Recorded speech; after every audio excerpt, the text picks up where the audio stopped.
पर्वत मुनि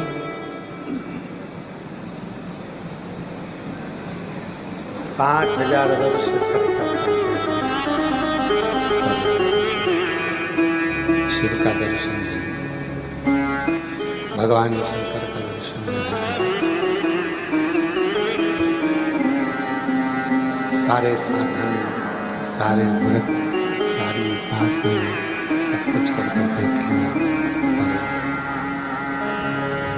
5000 वर्ष के तप का भी फल नहीं, प्राप्त नहीं।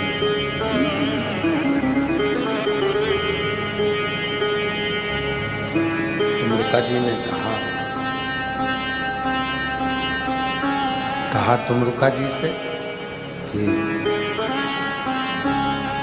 ये मेरा भांजा है। कहा एक काम करो, अब तुम पार्थिव शिवलिंग बनाओ, जल चढ़ाओ, वृक्ष की पत्ती तोड़कर शिव को समर्पित करो।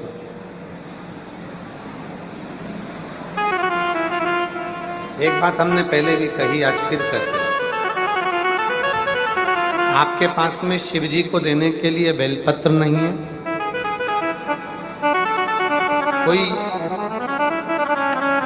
मन में बात है, आप किसी से नहीं कह सकते, भोलेनाथ जी को कहना है।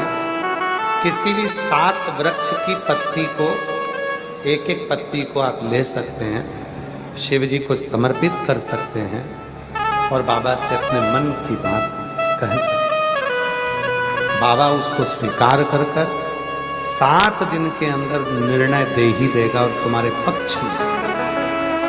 विश्वास हो तब तीर्थ शोभा देता, विश्वास हो तब कुबेरेश्वर धाम की धरा आपको देकर भेजे, विश्वास नहीं सब। शमी का साथ लेकर मंदार अपनी पत्नी को लेकर चल दिए। भुसुंडी ऋषि के आश्रम में पहुंचे, पर भुसुंडी बाबा तो भगवान गणेश के उपासक थे, उनकी तप साधना इतनी थी।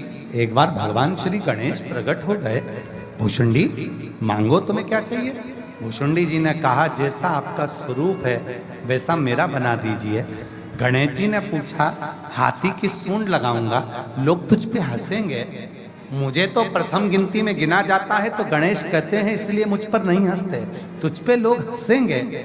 भुसुंडी जी ने कहा निवेदन करता हूं, मेरे रूप को देखकर कई लोग मेरे पास में आ जाते हैं, मुझे वो रूप नहीं चाहिए, आप मुझे हाथी का मुख लगा दो।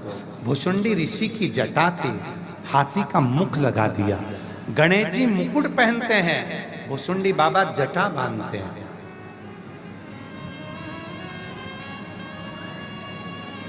मूर्ति बनाने वाले जानते नहीं हैं और मूर्ति खरीदने वाले भी जानते नहीं हैं।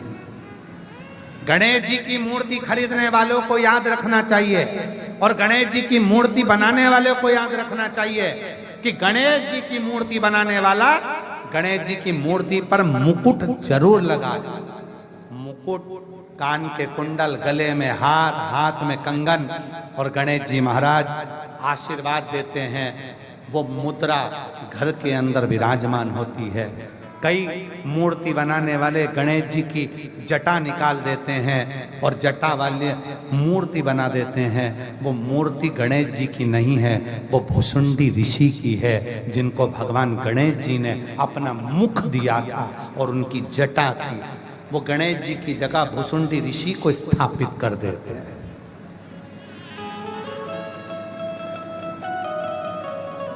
गणेश जी बिठाओ ना, नहीं, गणेश जी बिठाने वाले को समझ चाहिए। आज के जमाने में मूर्ति बनाने वाले नए नए तरह की मूर्तियां, कहीं रिद्धि सिद्धि को एक कार्टून की तरह बना देते हैं, कहीं गणेश जी को एक कार्टून की तरह बना देते हैं। ये मूर्तियां भगवान के सनातन धर्म की हंसी ना उड़ाओ। तुम बना दोगे, लोग बिठा भी देंगे, उसमें हंसी उड़ती। बड़े बड़े पंडाल बनते हैं, कहीं गणेश जी को छाता लेकर खड़ा कर देते हैं, कहीं रिद्धि सिद्धि को छाता लेकर खड़ा कर देते हैं। कहीं गणेश जी का एक कार्टून जैसा मूर्ति बना देते हैं और लोग उसको देखकर सेल्फी लेते हैं, फोटो खींचते हैं। ये तुम्हारे जिंदगी को नाश करने वाली है, ये सनातन का उपहास करने वाली है। ये सृष्टि नहीं है। दोष अपना है कि अपन ने वो जटा वाली मूर्ति लेकर आ गए, अपन समझे नहीं ये गणेश जी नहीं, ये भुसुंडी ऋषि है जिनको भगवान ने अपना चेहरा दिया गणेश जी ने। और भुसुंडी ऋषि से कहा मैं अपना चेहरा तुझको देता हूं, अपना स्वरूप सूंड बना दी भगवान, और जटा बंदी थी सिर पे जटा बंदी है। और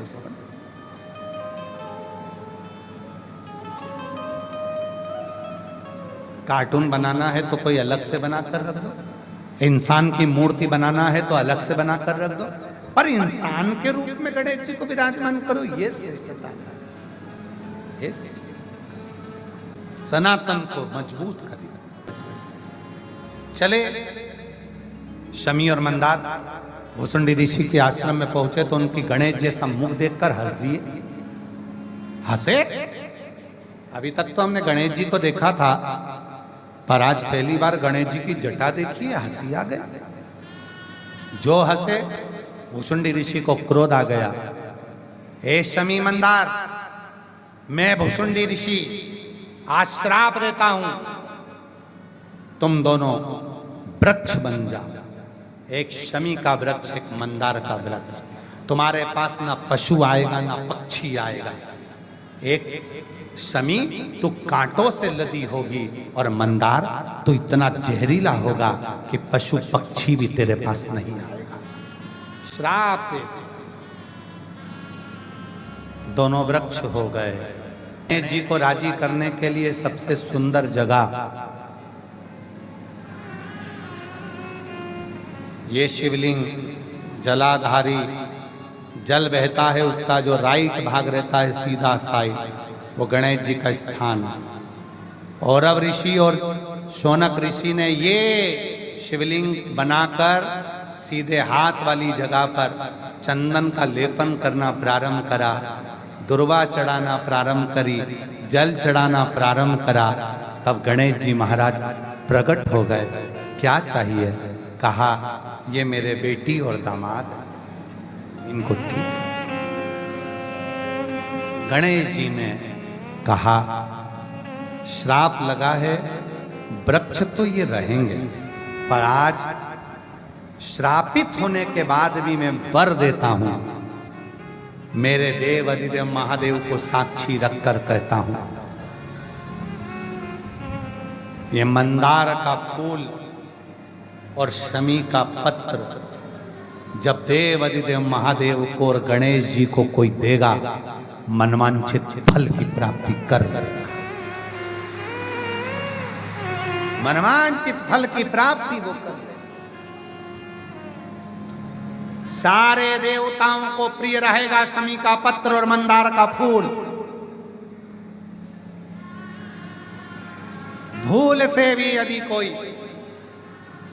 मध्यरात्रि में, शिवरात्रि के दिन मध्यरात्रि में द्वितीय पहर में कोई मंदार का पुष्प और शमी का पत्ता दोनों को साथ मिलाकर जब भगवान देव अधिदेव महादेव को अष्ट विनायक गणेश का नाम लेकर समर्पित कर देगा, उसकी जिंदगी से दुख दूर हो जाएगा, उसकी जिंदगी से दुख दूर हो जाएगा।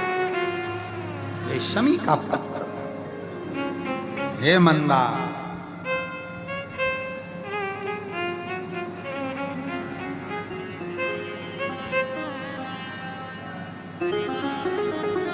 ये साधारण नहीं है।